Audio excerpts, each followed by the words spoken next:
So the research suggests that South Africans certainly seem to have a high level of trust in professionals. So why is that? Is it a culture or experience thing?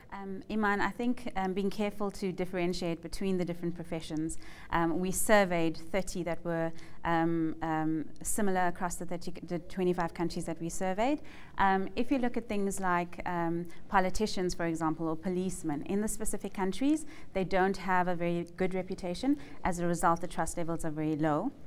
But in professions such as doctors, firefighters, nurses, those kinds of things, that's usually what ups that trust level, because they have a reputation for proving themselves, for delivering on their service to society and therefore contributing to the economy. But also there's an immediate benefit attached to those professions. When you're in trouble, you call the police. If there's a fire, you call, the fire department. Or if you're ill, you go to a hospital and you see a nurse or a doctor. Absolutely. Also, because generally service in our country is a lot better from those professions and those professionals. They stand in better stead than those things like politicians, who are unfortunately at the bottom of the list across the bulk of the countries that were surveyed. So, I mean, it's interesting that there's a consistency there, but I must raise this issue about journalists, for example, which are, in the same category as politicians. And one might think, okay, politicians for the obvious reason, because they're generally thought to be liars. Absolutely. Why is that the case for journalists? So, journalists, fortunately, are not as low down in the trust scale as politicians are.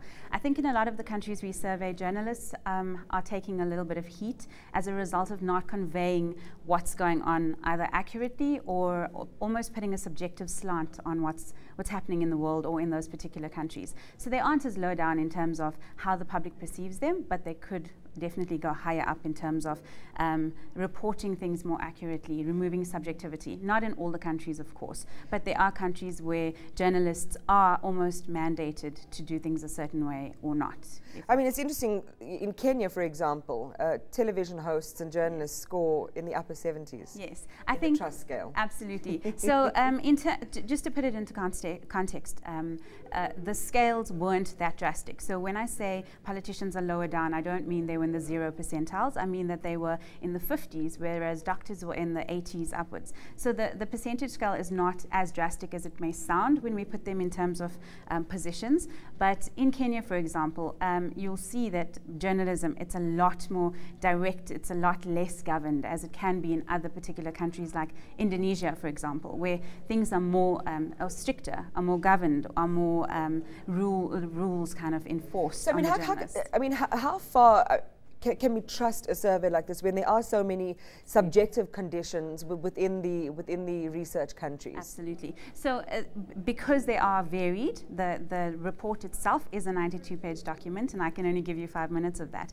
But the detail goes down to that granular level in terms of how many people were surveyed, what the actual responses were, in what percentages. So the report in a nutshell will give you information that tells you the high-level picture to give you an idea, and then the stats in the data and the graphs will give you that specific, down to the percentile, what countries scored what for a particular profession where possible. You deserve to know more. eNCA.com